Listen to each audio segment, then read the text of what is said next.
नमस्कार, आप सभी का स्वागत है। आज के इस वीडियो में हम मौनी अमावस्या और उससे जुड़ी पौराणिक कथा के बारे में आपको बताएंगे, इसलिए कृपा करके अंत तक इस वीडियो को जरूर देखें। माघ मास में पड़ने वाली अमावस्या को ही मौनी अमावस्या कहा जाता है। पौराणिक मान्यताओं के अनुसार मौनी अमावस्या के दिन मौन रहना होता है और ये भी कहा जाता है कि इस व्रत को मौन धारण करके समापन करने वाले को मुनि पद की प्राप्ति होती है। और ये भी कहा जाता है कि होठों से प्रभु के नाम का सिमरन करने से जितना पुण्य प्राप्त होता है उससे कई गुना ज़्यादा पुण्य मौन रहकर जप करने से मिलता है। इसलिए इस व्रत को संकल्प के साथ मौन रहकर करना होता है। ज्योतिष शास्त्र के अनुसार सूर्य को आत्मा और चंद्रमा को मन का कारक माना जाता है और माना जाता है कि मन चंद्रमा के समान चंचल होता है और साधना आराधना के दौरान मन भटक जाता है। ऐसे में यदि साधना को निर्विघ्न पूरा करना चाहते हैं तो मन को नियंत्रित करना आवश्यक है। व्यक्ति अपनी सभी इच्छाओं को अक्सर वाणी द्वारा प्रकट करता है।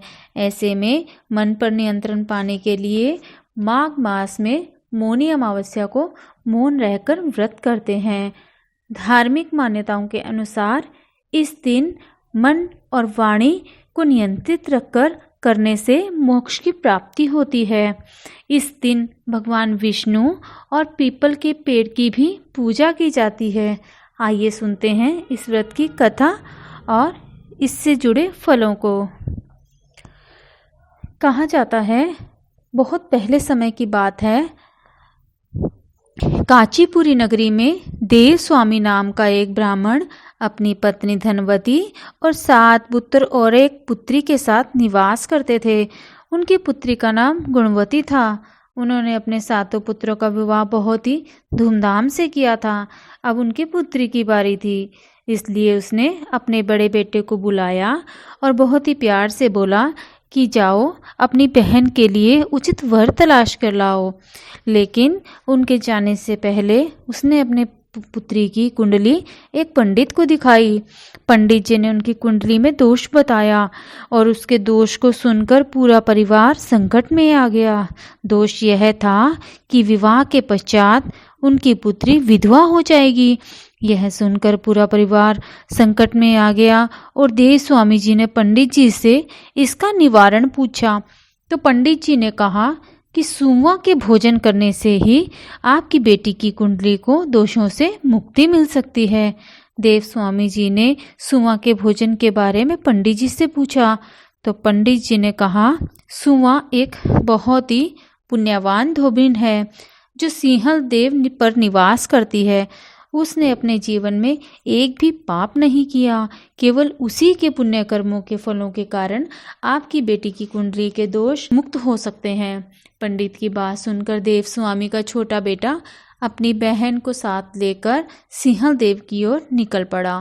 दोनों बहन भाई दिन रात चलते चलते सागर तट पर पहुंच जाते हैं, परंतु वहां पर पहुंचने के बाद उनकी चिंता और भी बढ़ जाती है, क्योंकि द्वीप पर जाने के लिए कोई भी नौका नहीं थी और दुखी होकर दोनों बहन भाई वहीं एक पेड़ के नीचे बैठ जाते हैं।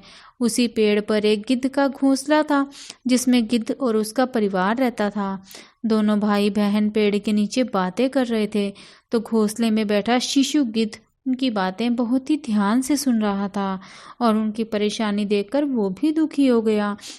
जब शाम को उनकी माँ आई तो देखा कि उसके बच्चों ने आज भोजन नहीं किया। पूछने पर गिद्ध के बच्चों ने अपनी माँ को बताया कि नीचे भाई बहन बहुत ही दुखी हैं और जब तक आप उनकी समस्या का निवारण नहीं करेंगे हम भोजन नहीं कर सकते। उसकी माँ ने दोनों बहन भाइयों की समस्या का निवारण करने का वचन दिया। दोनों बच्चे बहुत खुश हो गए और भोजन करने लगे। अगले दिन गिद्ध उन दोनों भाई बहनों को अपनी पीठ पर बिठाकर सिंहल देव छोड़ आती है। अब दोनों भाई बहन सुवा के खुश होने की इंतज़ार करते हैं। वे उसको खुश करने के लिए रोज़ उसके घर की सफाई करके आते हैं और पूरा घर लीप देते हैं। घर को रोज साफ सुथरा देखकर सुआ अपनी बहुओं से पूछती है कि बहुएं, हमारे घर को कौन सुंदर बना के जाता है। तो उसकी बहुएं तारीफ के चक्कर में कहती हैं कि हमारे अलावा और कौन करेगा, ये काम तो रोज हम ही करते हैं। लेकिन सुआ को विश्वास नहीं हुआ, वो अपनी बहुओं को जानती थी।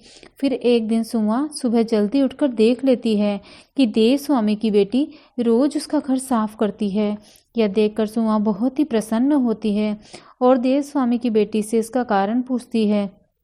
देव स्वामी की बेटी सारा किस्सा सुआ को सुना देती है और आग्रह करने पर सुआ उसके साथ जाने को तैयार हो जाती है। घर से निकलते समय सुआ अपनी बहू से बोलती है, मेरी अनुपस्थिति में अगर किसी का देहांत हो जाता है तो उसका शरीर नष्ट मत करना, मेरा इंतज़ार जरूर करना। यह कहकर सुमा दोनों बहन भाइयों के साथ कांचीपुरी नगरी पहुंच जाती है। अब देव स्वामी अपनी पुत्री का विवाह तय कर देते हैं। सप्तवती होते ही गुणवती के पति की मृत्यु हो जाती है। फिर सुमा अपने संचित पुण्यों का फल गुणवती को प्रदान करती है और उसके बाद गुणवती भगवान विष्णु की पूजा करके पीपल के पेड़ की 108 परिक्रमाएं करती है। यह सब करने से गुणवती का पति फिर से जीवित हो उठता है। सुआ उनको सौभाग्यवती होने का आशीर्वाद देकर अपने घर लौट जाती है। उधर सुआ को फल देने के कारण उसके बेटे सुमाता और उसके पति की मृत्यु हो जाती है। पुण्य फल को फिर से संचित करने के लिए माघ में अश्वत्थ यानी पीपल के पेड़ की छाया में विष्णु भगवान का पूजन करके 108 परिक्रमाएं लगाती हैं। ऐसा करने से परिवार के मृतक जन फिर से जीवित हो उठते हैं और इसी कारण से इस दिन पीपल के वृक्ष की पूजा और परिक्रमा का बहुत ही महत्व है। तो दोस्तों, यह है हमारी मौनी अमावस्या की कथा और अब कथा समाप्त होती है। इस कथा को बहुत ही ध्यानपूर्वक सुनने से बहुत उचित फल की प्राप्ति होती है और इस व्रत को जरूर करना चाहिए। धन्यवाद। राम राम।